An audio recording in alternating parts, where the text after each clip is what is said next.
Hello everyone, I am Nehal from WS cube tech. और आज के इस वीडियो में हम डिसीजन ट्री के बारे में बात करेंगे with respect to machine learning. So let's get started. तो देखिए, डिसीजन ट्री जो है वो आपका मशीन लर्निंग एल्गोरिदम है जो कि आपका सुपरवाइज लर्निंग के ऊपर बेस्ड है। अब सुपरवाइज लर्निंग हम पढ़ चुके हैं। सो सुपरवाइज लर्निंग आपका इस तरीके से एक्सप्लेन करता है कि इस इनपुट को कौन सा आपका आउटपुट आपका होगा आपकी जो भी ट्रेनिंग डेटा सेट में है। ठीक है, तो जो आपका डिसीजन ट्री है वो दोनों ही रिग्रेशन और क्लासिफिकेशन प्रॉब्लम्स दोनों के लिए आपका यूज आप कर सकते हैं। अब रिग्रेशन का मतलब क्या होता है? रिग्रेशन यानी कि जहाँ पर आपका जो टारगेट वेरिएबल होता है वो कंटिन्यूअस नेचर का होता है।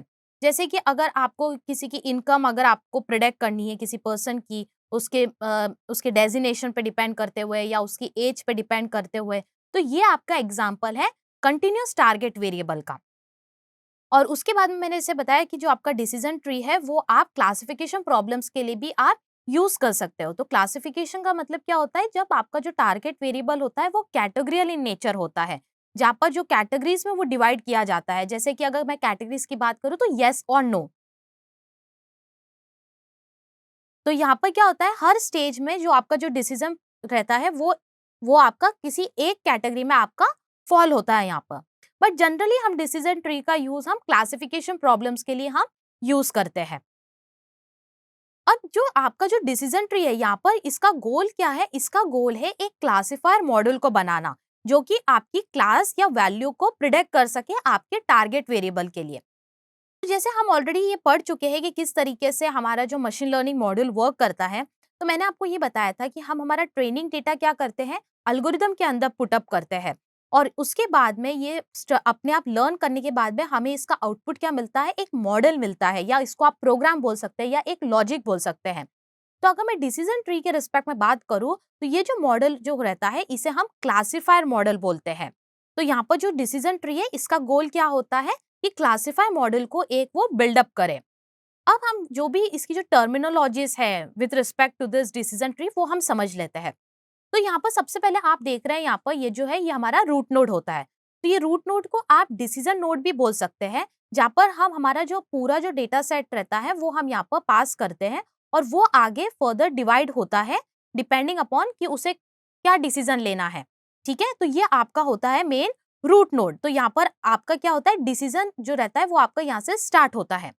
उसके बाद में यहाँ पर जो आप देख रहे हैं ये जो लास्ट में ये आपका क्या है, ये आपका लीफ नोड है।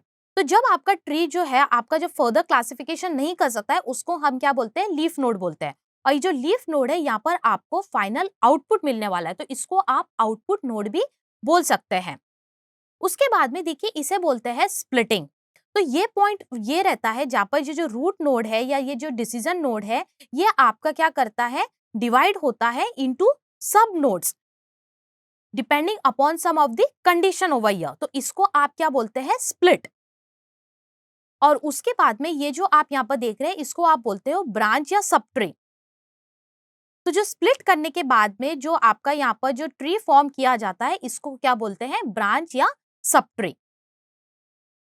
अब उसके बाद में हम रियल लाइफ एग्जांपल्स के बारे में बात करते हैं कि डिसीजन ट्री आप रियल लाइफ में आप कहाँ यूज कर सकते हैं। तो जैसे कि यहाँ पर फर्स्ट एग्जांपल है इन मेडिकल फील्ड। तो देखिए मेडिकल फील्ड में आप डिसीजन ट्री के मदद से आप ये कंक्लूजन पे निकल सकते हैं कि आपका जो कोई भी एक जो पेशेंट है उसे कोविड सिम्टम्स है या नहीं है। तो जैसे कि आप यहाँ देख रहे हैं कि does patient have difficulty in breathing, अगर हाँ तो उसे वेंटिलेटर पे लगा दिया जाए, अगर नहीं तो उससे फिर बाद में एक और हम यहाँ पर चेक कर रहे हैं डिसीजन कि क्या पेशेंट को फीवर है क्या, अगर फीवर है तो उसको क्वारंटाइन किया जाए और अगर नहीं है तो उसे घर पे रखा जाए। तो इस तरीके से मेडिकल फील्ड में आप डिसीजन ट्री के मदद से आप एक कंक्लूजन पे निकल सकते हैं। उसके बाद में इसके अलावा कोविड के ही नहीं आप वेरियस अदर जो भी डिजीजेस है मेडिकल के रिस्पेक्ट में वो आप कैलकुलेट कर सकते हैं कि वो पर्सन जो भी है जो पेशेंट है वो इस पर्टिकुलर जो भी डिजीज है उससे संक्रमित है या नहीं है डिपेंडिंग अपॉन द कंडीशन, जैसे कि उसका एज हो गया, जेंडर हो गया या वेट हो गया, इस तरीके से। सेकंड अगर मैं एग्जांपल की बात करूं तो इन एजुकेशन सेक्टर। तो देखिए कॉलेजेस या यूनिवर्सिटीज में अगर कोई स्टूडेंट की हमें शॉर्ट लिस्टिंग करनी है तो हम उसके परसेंटेज पे डिपेंड करके हम उसको शॉर्ट लिस्ट कर सकते हैं कि उसको एडमिशन देना है या नहीं देना है। परसेंटेज हो सकता है या उसका सर्टिफिकेट्स हो सकते हैं, या उसका जो अटेंडेंस जो रिकॉर्ड है उसकी डिपेंडिंग, ये सब मैं आपको फीचर्स बता रही हूँ। तो यहाँ पर जैसे कि मैंने यहाँ लिखा है कि स्टूडेंट का स्कोर है, अगर स्कोर उसका अगर ग्रेटर देन 60% है तो उसको आप अप्रूव कर लीजिए, अगर लेस देन 60% है तो उसको आप रिजेक्ट कर दीजिए।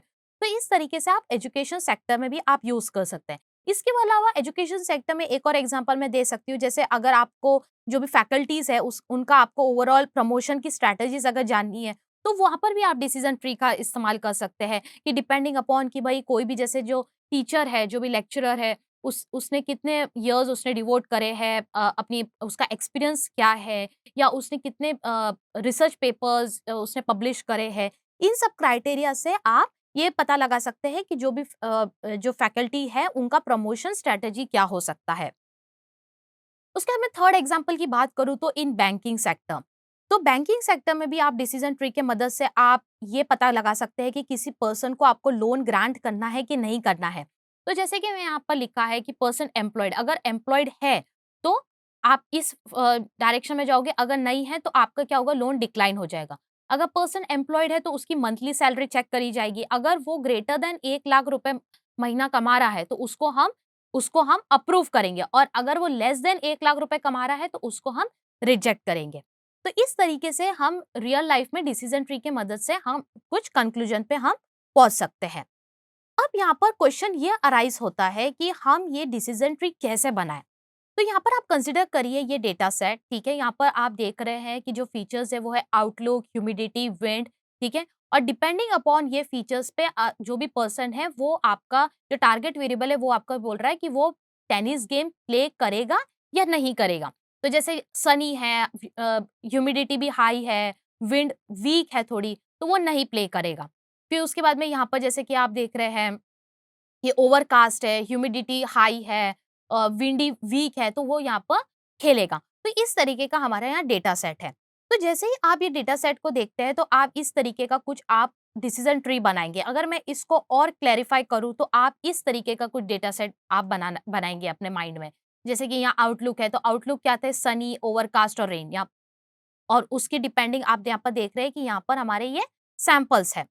तो यहाँ पर जब हमारा ओवरकास्ट होता है तो आप देख रहे हैं कि यहाँ पर हमें सारे यस मिल रहे हैं, मतलब ये इस केस में हमें क्या मिल रहा है, ये हमारा लीफ नोड हो गया कि यहाँ पर हमें रिजल्ट मिल गया, हमारी क्लास हमको क्लास मिल गई, हमारी वैल्यू हमें स्पेसिफाई यहाँ पर हो गई है। मगर अगर इस केस में अगर मैं सनी के रिस्पेक्ट में और रेनी के रिस्पेक्ट में बोलूँ तो यहाँ पर आप देख रहे हैं यहाँ मिक्स सैंपल्स है। तो यहाँ पर हमें फर्दर क्लासिफिकेशन करना पड़ेगा, और उसको हम कैसे कर रहे हैं, further classification based on humidity, कि अगर ह्यूमिडिटी यहाँ पर आप देख रहे हैं कि यहाँ पर ह्यूमिडिटी हाई है तो वो नहीं खेल रहा है, नॉर्मल है तो वो प्ले कर रहा है, और सिमिलरली आपका यहाँ पर भी केस हो रहा है।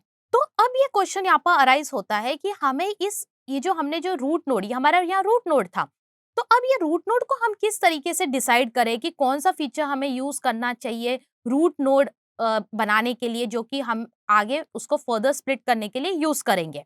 अब देखिए हमें इस तरीके का फीचर हमें सेलेक्ट करना पड़ता है कि जहाँ पर जो हमारे जो टारगेट वेरिएबल है कि जैसे यस नो, तो हमें टारगेट वेरिएबल एकदम बेस्ट केस में हमें मिले, और इसके लिए हम यहाँ पर क्राइटेरिया यूज करते हैं जिसे हम बोलते हैं इम्प्यूरिटी क्राइटेरिया।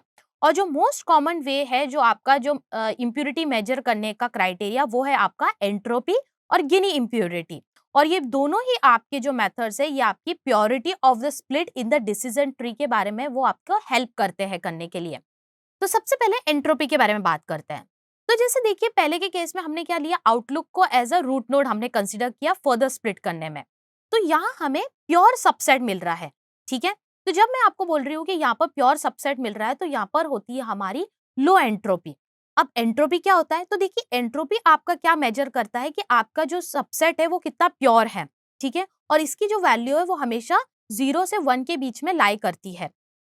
और सिमिलरली अगर मैं यहाँ की एंट्रोपी के बारे में बात करूँ तो यहाँ आप देख रहे हैं यहाँ पर इसका है हाई एंट्रोपी।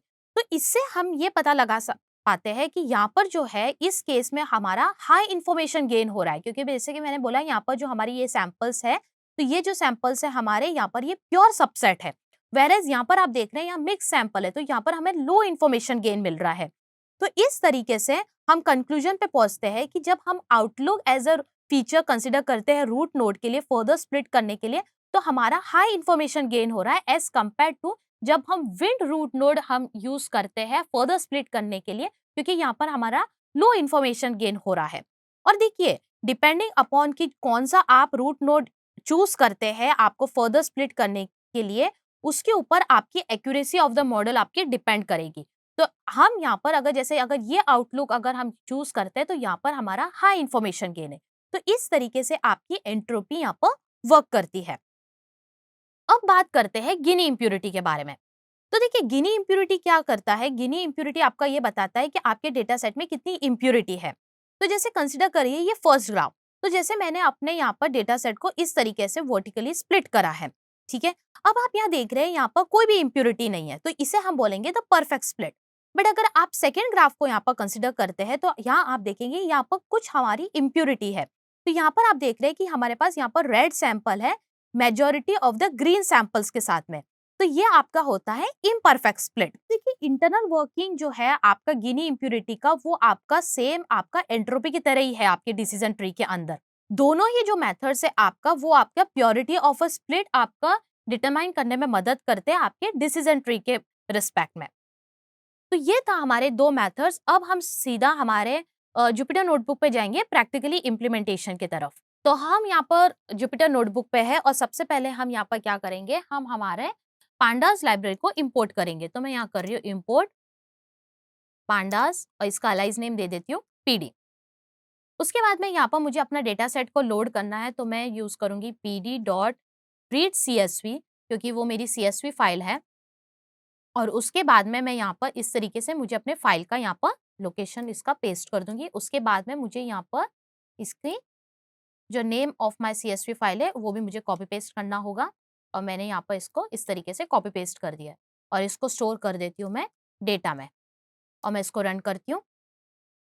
और अगर मैं आपको मेरा डेटा बताऊँ यहाँ पर, तो देखिए मेरा डेटा इस तरीके का है। तो देखिए यहाँ पर आउटलुक, ह्यूमिडिटी, विंड, प्ले, इस तरीके के यहाँ पर फीचर्स है, ठीक है।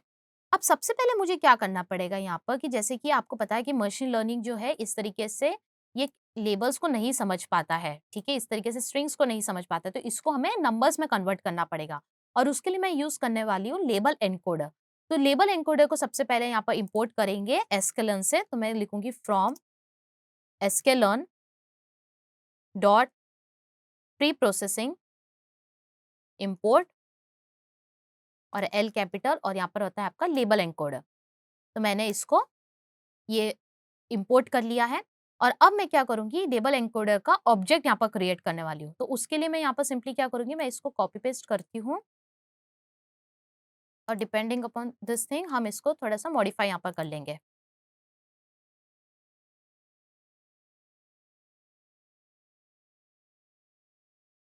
ठीक है, और यहाँ पर मैं इस तरीके से इसका लेबल एनकोडर इस तरीके से मैं यहाँ पर ऑब्जेक्ट क्रिएट कर रही हूँ। तो मैं इसको यहाँ पर कॉपी पेस्ट करके इस तरीके से यहाँ पर यहाँ पेस्ट कर रही हूँ, ठीक है। अब नेक्स्ट मुझे क्या करना है, मुझे अपने इसमें वो रिप्लेस करना है। जैसे कि आप देख रहे हैं यहाँ पर ये ओवरकास्ट, नॉर्मल, वीक, इस तरीके से इनको मुझे नंबर्स में रिप्लेस करना है। और उसके लिए मैं कैसे करूंगी, मैं यहाँ पर सिंपली ऐसे लिखूंगी डेटा, और जो फर्स्ट है मेरा वो है मेरा आउटलुक, और इज इक्वल टू मैं यहाँ पर लिखने वाली हूँ outlook dot fit transform method की मदद से मैं करूंगी। और यहाँ लिखूंगी मैं डेटा, जो कि है मेरा आउटलुक, ठीक है। इस तरीके से मैं यहाँ पर ये करूंगी, और मुझे इसके ये सब हर कॉलम्स के लिए मुझे करना पड़ेगा। तो मैं इसको सिंपली कॉपी पेस्ट कर रही हूँ यहाँ पर। और यहाँ आउटलुक के जगह अब मैं ह्यूमिडिटी लिखूंगी, तो मैं इसको यहाँ से कॉपी कर लेती हूँ और इसको यहाँ पेस्ट कर देते हैं, और मैं इसको अब रन करती हूँ। और अब अगर मैं आपको अपना डेटा बताऊँ, तो देखिए मैंने इस तरीके से नंबर्स में मेरा डेटा को मैंने कन्वर्ट कर लिया है, क्योंकि मशीन लर्निंग नंबर्स पे ही वर्क करता है, ना कि लेबल्स के ऊपर, ठीक है। अब उसके बाद में मुझे क्या करना है, मेरे इंडिपेंडेंट वेरिएबल और डिपेंडेंट वेरिएबल को मुझे सेपरेट आउट करना है। तो देखिए इंडिपेंडेंट वेरिएबल्स कौन से, मेरे आउटलुक, ह्यूमिडिटी और विंडी, और जो प्ले है वो मेरा डिपेंडेंट वेरिएबल है, जो कि डिपेंडेंट है इन फीचर्स के ऊपर। तो सिमिलरली मैं क्या करती हूँ, इनको एक इसके अंदर मैं स्टोर कर लेती हूँ। जैसे कि ये मेरे फीचर्स कॉलम्स है, तो यहाँ पर मैं आती हूँ और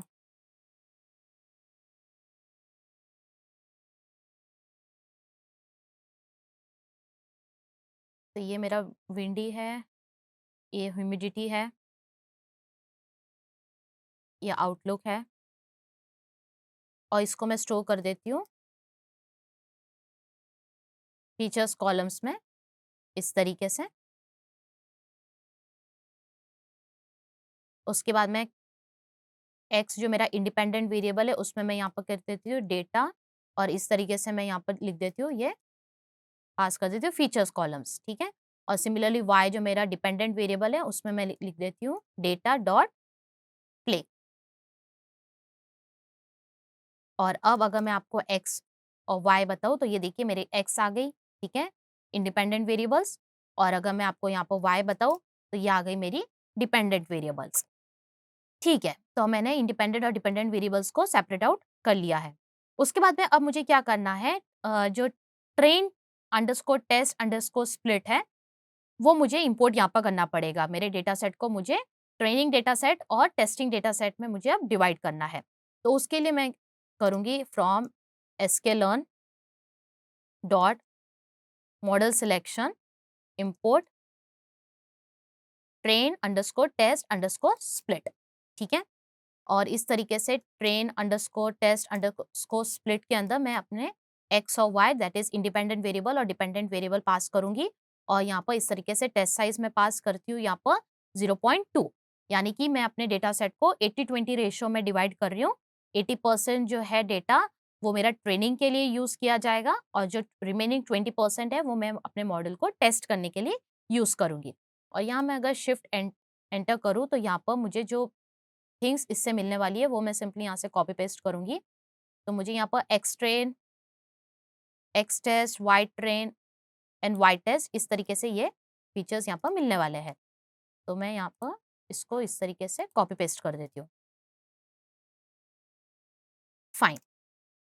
अब नेक्स्ट मुझे यहाँ पर क्या करना है कि मुझे यहाँ पर क्लासीफायर को इंपोर्ट करना है, ठीक है, जो भी डिसीजन ट्री क्लासीफायर है। तो उसके लिए मैं यहाँ करूंगी from sklearn dot tree import और D capital decision tree classifier, ठीक है। उसके बाद में मैं मुझे ये डिसीजन ट्री क्लासीफायर का ऑब्जेक्ट यहाँ पर क्रिएट करना पड़ेगा। तो मैं यहाँ पर लिखती हूँ डिसीजन ट्री क्लासीफायर। और इसके अंदर अगर मैं आपको यहाँ पर शिफ्ट शिफ्ट टैब से बताऊँ तो देखिए इसका क्राइटेरिया बाय डिफॉल्ट यहाँ पर गिनी होता है। तो मैं यहाँ सिंपली इसको कॉपी पेस्ट करके यहाँ लिखूंगी क्योंकि हम बाद में इसको एंट्रोपी भी करके देखेंगे। तो मैंने यहाँ पर क्राइटेरिया इसका गिनी लिख दिया है जो कि बाय डिफॉल्ट होता है यहाँ पे, ठीक है। और इसको मैं सेव कर देती हूँ, ये इससे हमें क्लासीफायर मिलने वाला है। तो इसे नाम दे देते हैं हम क्लासीफायर, ठीक है। अब हम क्या करेंगे, अब हम हमारे मॉडल को ट्रेन करेंगे। ट्रेन किसकी मदद से करेंगे, फिट मेथड के मदद से करेंगे। तो मैं यहाँ लिख रही हूँ क्लासीफायर और डॉट फिट, और फिट के अंदर मैं डालूंगी अपना एक्स ट्रेन और वाई ट्रेन। तो देखिए अब मेरा जो मॉड्यूल है वो सही तरीके से ट्रेन हो गया है एक्स ट्रेन और वाई ट्रेन प्रोवाइड करने पर।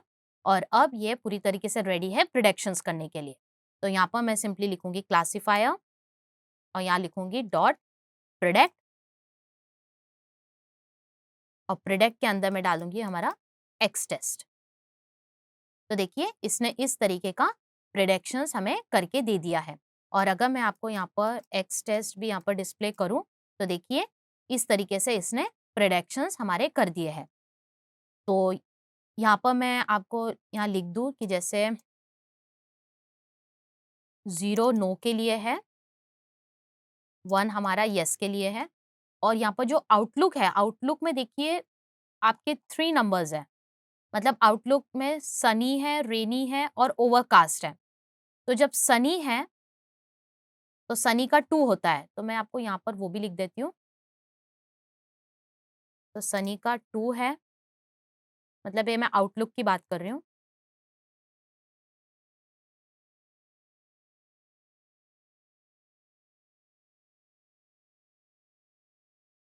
तो सनी का 2 है, फिर ओवरकास्ट का 0 है,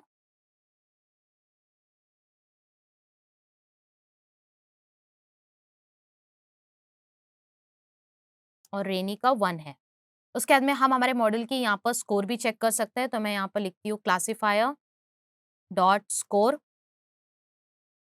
और इस तरीके से इसमें पास करूँगी मैं एक्स टेस्ट,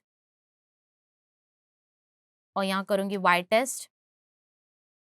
तो देखिए हमारा स्कोर इस तरीके का आ रहा है 0.66, ठीक है, राइट। उसके अलावा आप यहाँ पर अगर आपको जो है डिसीजन ट्री अगर विजुअलाइज करना है तो वो भी आप कर सकते हैं। तो उसके लिए मैं यहाँ पर सिंपली इंपोर्ट करूँगी फ्रॉम sklearn import ट्री,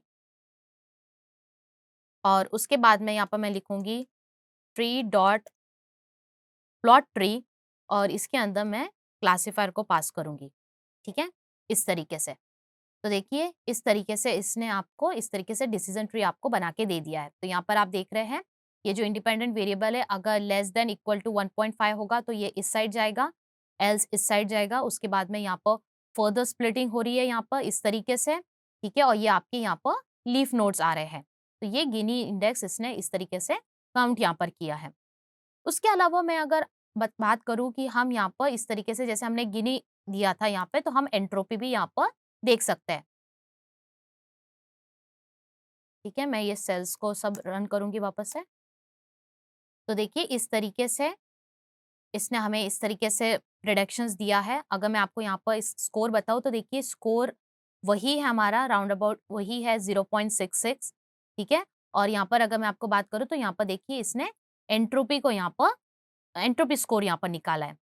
तो देखिए जनरली जो क्या होता है ना, आपका जो परफॉर्मेंस है वो आपका चेंज नहीं करेगा यदि आप गिनी इम्प्योरिटी के साथ जाए या आप एंट्रोपी के साथ जाए। बस हार्डली ये है कि 2% केसेस में हो सकता है कि आपको चेंजेस यहाँ पर मिले।